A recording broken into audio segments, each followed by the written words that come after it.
Good morning, everyone. We're pleased to have you join us for today's session, 6 Keys to Successful Independent Consulting with Liz Steblay, PICA's co-founder and chief advocate.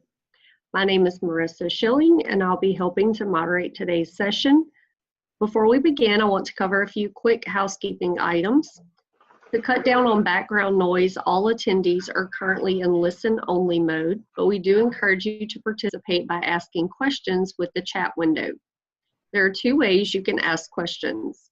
First, you can go through the chat window where everyone will see your question, or you can visit the Q&A feature, which submits your question only to the host. We'll answer as many questions as we can at the end. Keep in mind you may need to hover your cursor over the bottom of your screen to get the control panel to appear. We will be recording the session. Are there any questions so far? Okay, with that, I'm going to introduce our host today, Liz Steblay, PICA's co-founder and chief advocate. Liz has worked in consulting over 20 years, with most of those as an independent consultant.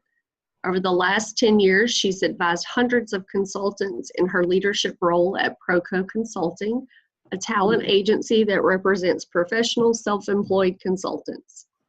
Leveraging her MBA from the University of Southern California, Liz has become a master at helping self-employed professionals launch and grow their own successful businesses. And Liz, with that, I'm going to hand it over to you. All right, great. Thanks, Marissa. If anybody's been on one of my webinars or web workshops before, they know that I really struggle with this Zoom webinar technology. So I am not going to attempt to actually put myself on camera at the same time I'm presenting the slides and talking. So you just get to see my picture instead, which is probably plenty. But before I get started into the actual material, I wanted to tell you quickly about the Professional Independent Consultants of America, a little bit about our story. Seriously, it's like a minute or less. As I grew my first business over the last 10 years, I became known as the person to call if you were thinking about going independent or if you had questions about running your own business. So I was invited out to coffee like literally 2-3 times a week because people had so many questions. And finally, I realized that, wow, maybe there's a way that I can help more people besides just having an awful lot of coffee. So that's why we created PICA. In short, PICA is a national membership organization that was created by 3 independent consultants who realized there was no single reliable place to go for help. Sure, you could waste hours doing your own research, but wouldn't it just be easier if there was a trusted place to go? And so that's why we created it, to be your guide and trusted resource, the place to get your questions answered, and to learn how to grow your own successful consulting business so you can live the life you want. So with that, I'm going to dive into the quick summary of PICA's 6 keys to independent consulting success. So number 1. Oh, hold on a second. My pages got out of order. Okay, be memorable. So when I ask independent consultants how they found their 2 most recent projects, 80% of the time they credit personal referrals. Finding a good consultant is like finding a good dentist. Most people ask someone they know for a recommendation. So that's why being known for something is so important, because then it's easier for people to remember you and refer you to colleagues. So let me tell you a quick story. My first project as an independent consultant was with a client I met when I was working with one of the big firms. I used to work for PwC Consulting. So after that project, I was contacted for another 12 projects, 10 of them which I actually did. And I started thinking about like why and how did I end up getting so much repeat business from this one client? It's because the project manager of that very first project kept telling other project managers and steering committee members about me. And then the same thing happened with my second client. I did 9 projects for them, most of them full-time. So I became known as the person to call if some big hairy change was coming down the pike, usually as a result of new system technology. And my project managers would say, have you talked to Liz Steblay about that? And they'd say, why would I talk to Liz? So that's how I ended up getting referred, because I was known as the person to call. So you want to be that person somebody thinks of when they hear about a certain problem or project. And that's what I mean by being known for something. The clues listed here will help figure out your specific niche, but I also host a web workshop called Branding to Build Your Business, where we literally help you hone in on what your niche is. So we don't have time to go into it here, but that's a pretty fun workshop. Okay, next. You got to look like a business and act like a business. So you have to think of yourself not just as a senior professional, but also as a business owner. So let's start at the most basic level. How do you think of yourself or describe yourself to others? Because words matter. So there's a big difference between a contractor and a consultant. How you think of yourself affects how your prospective clients perceive you, how you're paid, and even how much you're paid. Second, you got to name your business, even if it's something simple like Middleton Management Consulting, because using a business name increases your professionalism as well as your chances of being paid on a business-to-business 1099 tax basis. So tying these 2 points together, I recommend that you introduce yourself as the founder or owner of your business. For example, as Lisa Taylor, founder of Taylor Advisory Services. Next, I'm always surprised by how many consultants still use a personal email address when for $60 a year, you can be so much more professional. Be sure to market yourself as a business on LinkedIn, in your email footer, etc. Even if you don't yet have a website, you'll appreciate PICA's free webinar that we do every 3 months called How to Build Your Consulting Website Step by Step. We just did it last month, so I think it's not going to run again until May. But anyway, the bottom line is be a business and get paid like a business, which brings me to my next point. I don't know about you, but to me, a large part of being successful is about making a profit. And the flip side to that is keeping more of what you earn. Most of you are probably already aware that there are 2 types of payment status, a 1099 versus a W-2. So the W-2 is what employees get paid, the tax form you get at the end of the year, and the 1099 is what businesses get sent at the end of the year. So just remember, you want to complete a form that ends in a 9 when you start a project. So if a client asks you to complete a W-9 form, that means you're going to get a 1099 at the end of the year. Just remember that the 9s line up. Because if you do it right, getting paid on a 1099 tax basis will enable you to pay less tax because you'll be able to take your tax deductions, your small business owner tax deductions, and you're able to save more for retirement. The retirement plans available to the self-employed have higher contribution limits and a wider range of investment options. So depending on your age and earnings, your maximum contribution may be $35,000 higher than a traditional 401k. And all the money you put into your retirement account is deducted from your gross earnings, thereby lowering your taxable income. I call this the goose that lays the golden eggs because you're getting a double tax advantage on your retirement savings. So if you're self-employed and you don't yet have what's known as a SEP IRA or an individual 401k, you're definitely paying more in tax than you need to. There's a lot more information about this in PICA's online knowledge database, but you have until April 15th to make contributions for the last tax year, like for 2018. So it's not too late to take advantage of this really great tax benefit of being paid on 1099. Doesn't work though if you're paid on a W-2. Okay, so next, charge what you're worth and bill directly if you can. Pricing consulting services is notoriously difficult, but here are some quick suggestions. In fact, there's kind of a lot of suggestions on this one slide, so bear with me. First, if you're billing hourly, figure out your market rate. Typical agency markup is about 30%, some are as high as 50%. So if you've ever billed through an agency, simply multiply your pay rate times 1.3, and that's what the clients are willing to pay for you. That's one way to gauge your market rate. I have a workshop coming up, PICA has a workshop coming up at the end of the month called Pricing and Billing Rate Strategies, where we get into this stuff in more detail. Next, do some benchmarking so you know your rate's reasonable. So there's lots of ways to do this. One is to talk with other consultants, do a web search on typical management consulting rates in your city or state, for example, consulting rates in Atlanta. And also come to my workshop, or PICA's workshop at the end of the month called Pricing and Billing Rate Strategies, because we'll literally have a conversation about billing rates. Another suggestion is to quote a range instead of just one rate. So I did this for years with terrific success. I would tell the client that my rate ranged from $185 to $225 an hour, depending on the scale, complexity, and duration of the work. 95% of the time, we agreed on a rate in the middle of that range, which is exactly what I was hoping for to begin with. But once, only once, in 10 years, actually 14 years as an independent consultant, I was paid at the top of my range, and that brings me to my next point. Consider the client's urgency and other options.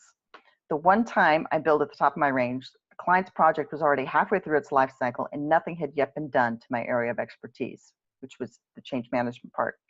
I could hear the anxiety in the program director's voice, and his stress was palpable. At the end of our meeting, I didn't quote the range. Instead, I said I could do an assessment strategy and plan in 3 to 4 weeks, and my rate was $225 an hour. And he said, "How soon can you start?" In retrospect, I probably could have even gone higher because he was so desperate.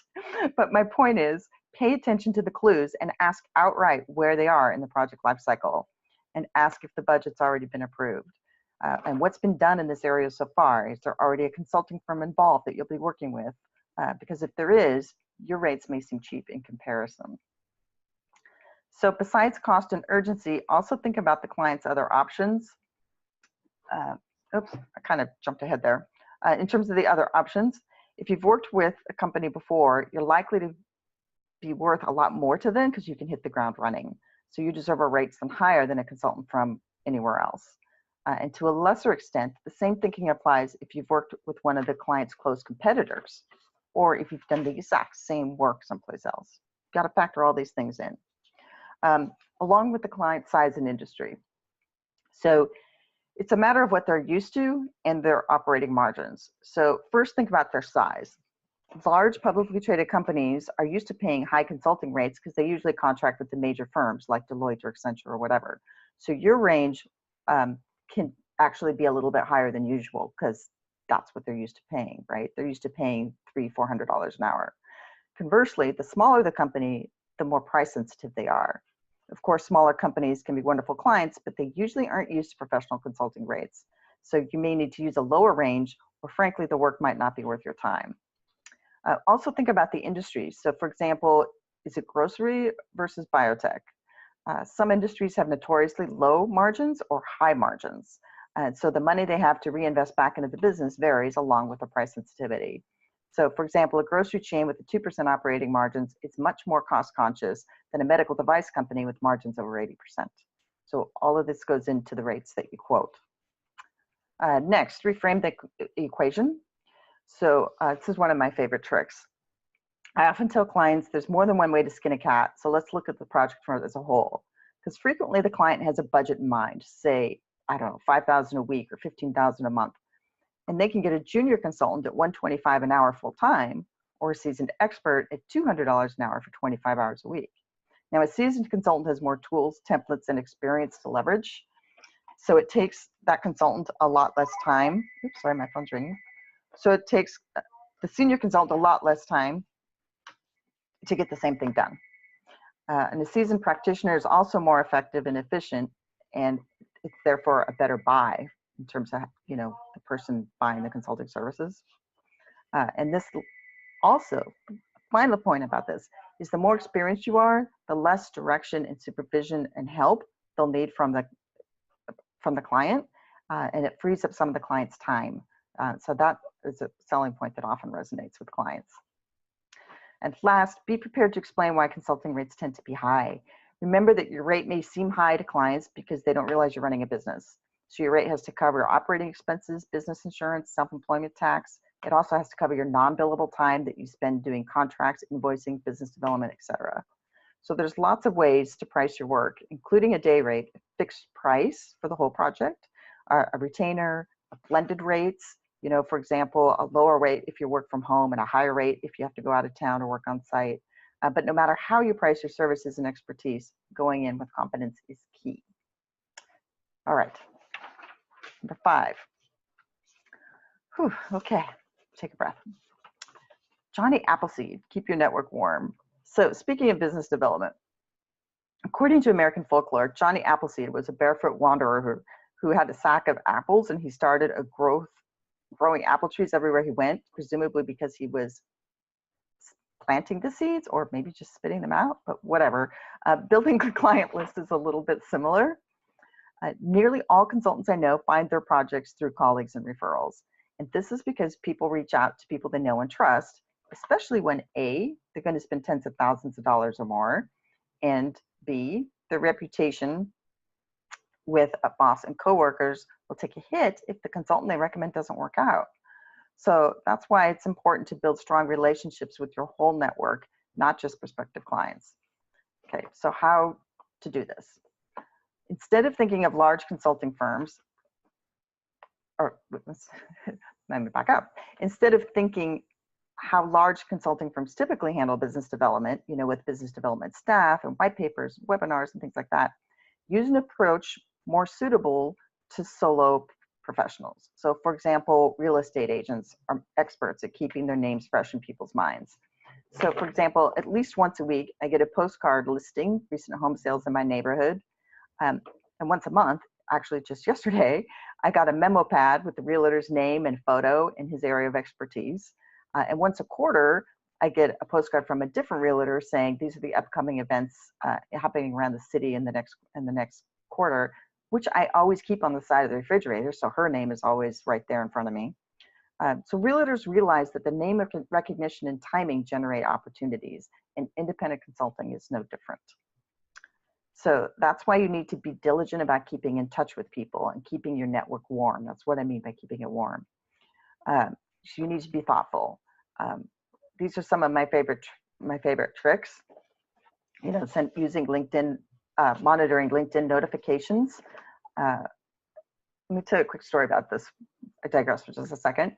But using this tactic of monitoring LinkedIn notifications, LinkedIn will send you an email once a week that says, so-and-so has a new job, so-and-so updated their profile, so-and-so celebrating a work anniversary. So I've been following these LinkedIn notifications for years.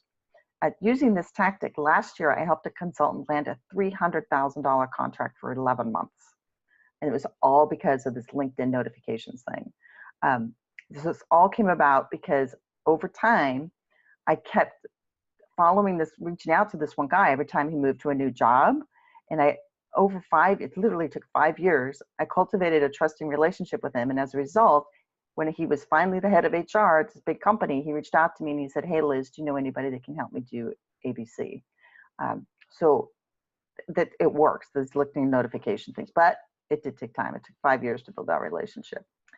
Some other tips, create an Outlook invitation, or actually, if you use Outlook, a calendar reminder to literally 30 minutes a week, sit down and reach out to people, whether you do the LinkedIn notifications or you just send emails, whatever, but you got to do it every week, even if it's just for 15 minutes. Consistency is key. Another idea is to forward articles of specific interest. Seriously, almost every time I read a magazine like Harvard Business Review and I see an article, even if I'm not interested in it, I'm like, what client could I send this to, right? Because it's just a way of being thoughtful and keeping my name in front of their top of mind, I guess is the phrase. And my last one is one person in person once a week. So have breakfast, coffee, lunch with somebody at least once a week, no matter what. Even if it's someone on your current project, take time to get someone to know someone better or reconnect with somebody on a personal level, because it's easier for clients and colleagues to remember you and refer you if they know more about you. So, but above all, you got to be personal, sincere, authentic, and you don't need to sell, because as consultants, we're problem solvers, not salespeople. But you do need to remember the Johnny Appleseed rule. Okay, number 6. Make it tangible and use samples to seal the deal. This is another one of my favorite tricks, and here's why. So hiring a consultant is an expensive proposition for most clients, and it often makes them nervous. And consulting is frequently perceived as too theoretical, and clients worry that they're not going to get anything practical for their money. So showing samples of your work is an easy way to show prospective clients how you do what you do. It helps to demystify the process, and it makes your consulting more tangible, and it removes their uncertainty and skepticism. So for about 10 years, when I was doing that change management consulting on my own as an independent consultant, I used this tactic to win several projects. So when I interviewed with a client, I brought about 5 samples, and then based on how the conversation went, I selected 1 or 2 to show them.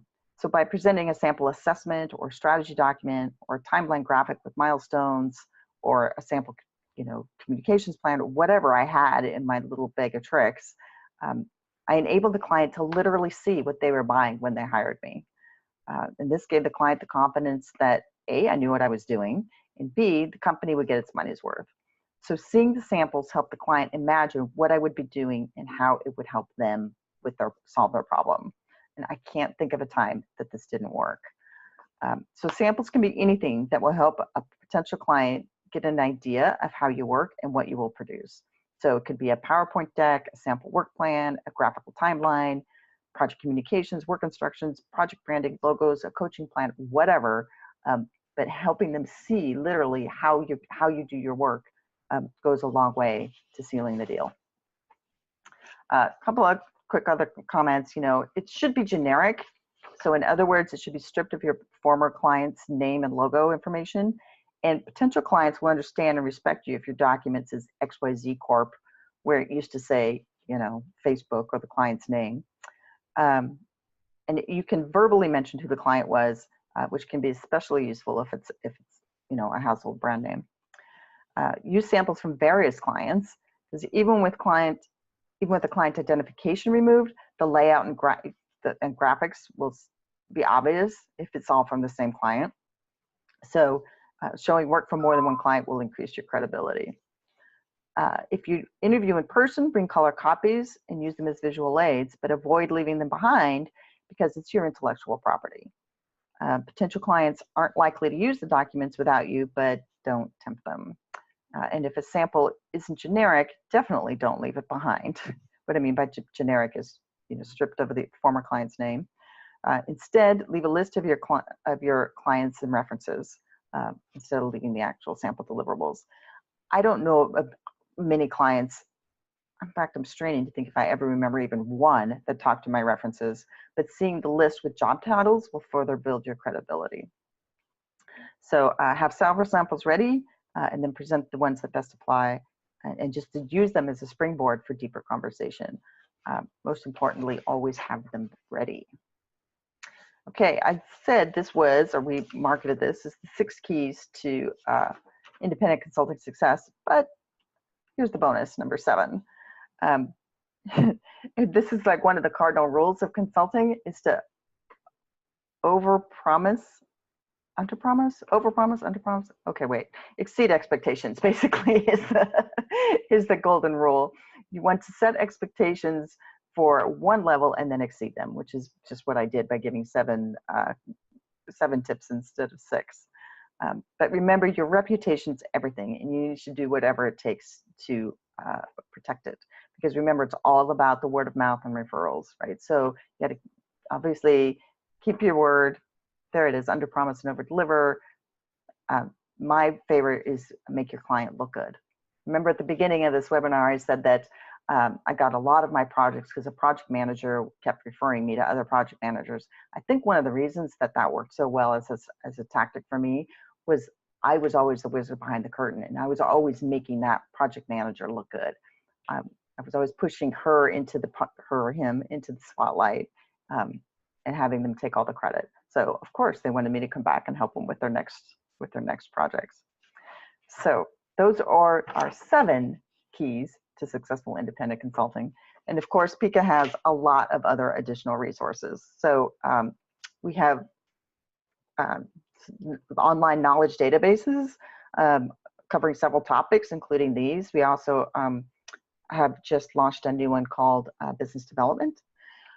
We have lots of web workshops and virtual roundtables that we do every month. These are the ones coming up in March. The ones that you'll see here in blue, brand new to build your business and getting started as an independent consultant, are actually available to members and non-members for a fee. So we've discovered that people are sometimes hesitant to join an organization or to buy a membership because they're not sure they're going to get their money's worth. So we're offering a couple of our workshops so people can try it out and see if you get the value, right? And then if you decide to become a member, we'll credit the cost of that one workshop to your membership. So brand new to build your business coming up week after next, and getting started as an independent consulting March 26th are 2 of the ones that are available for non-members. We do have that business development roundtable coming up on March 22, and then the billing rates and pricing strategies later in the month. That will be, this is the first time we're running that one, and I'm anticipating some really good dialogue to come out of that. So your next steps, try a workshop if you're not a member, like those ones that I just mentioned, or you could just skip that part and join PICA and you get all the workshops for free. When you join PICA now, because we have so many online resources and workshops, I'll send you an email that says, tell me a little bit about yourself, answer these 3 questions, and then I'll put together a plan for you that says, based on where you are with your business, or if you're just starting out, you've been at it a while, or you're looking to take it to the next level, I'll put together a plan for you to help you get from point A to point B. And then basically all you need to do is implement the plan, and you're on your way to living the life you want, basically. Almost everybody I talk to that goes into independent consulting says that they did it because of the flexibility, right? So you can better manage your time. And I 100% understand that reasoning. When I went independent in 2004, I made more money than I ever did, and I worked fewer hours, and I was much less stressed. So I think it's just about the best career for anybody. And so PICA is here to help. We've got your back. So Marissa, I didn't see any any questions come in the chat window. Did you see any come in through the Q&A? No, not yet.